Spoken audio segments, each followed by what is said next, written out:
Sa Antipolo City, nadakip ang isang babaeng dilang umano nagnakaw ng cellphone ng scam pa gamit ang social media account na nakalag sa cellphone. Nakatutok si Mark Salazar.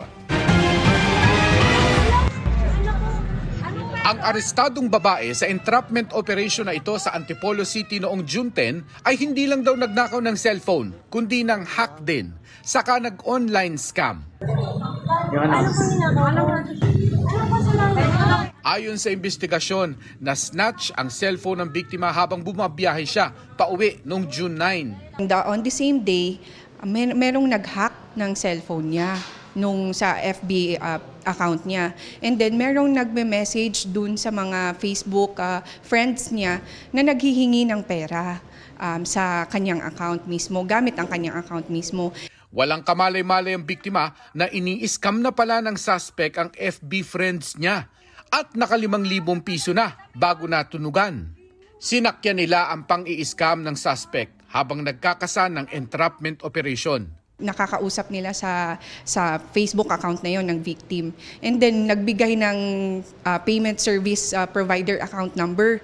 And doon na nga tinawagan nila yung phone number na ito and nalaman nila na isa pala tong cash in cash out na tiyangge or store. And doon sa kooperasyon ng witness ng store at saka ng victim na rin ay nasagawa natin yung entrapment operation. Simula January hanggang June ngayong taon, 683 lang ang nag-report sa pulisya ng computer-related identity theft. 1,622 lang ang nag-report ng hacking. Naniniwala ang otoridad na mas marami ang hindi na lang nagsusumbong dahil ayaw ng abala. Muling paalala ng PNP Anti-Cybercrime Group, ugaliin ang tinatawag na cyber hygiene para secure ang laman ng cellphone mo, mawala man o manakaw ito. Ito po yung paggamit natin ng strong passwords na hindi basta-basta mahuhulaan ng ibang tao.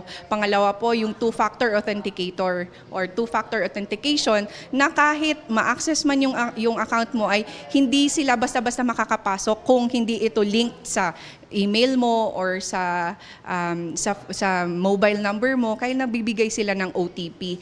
Kung may friend o relative kang nanghihingi ng pera sa iyo online, magtamang hinala ka, baka impostor pala yan.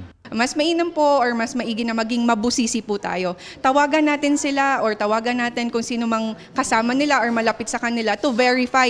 Para sa GMA Integrated News, Mark Salazar, nakatutok 24 oras.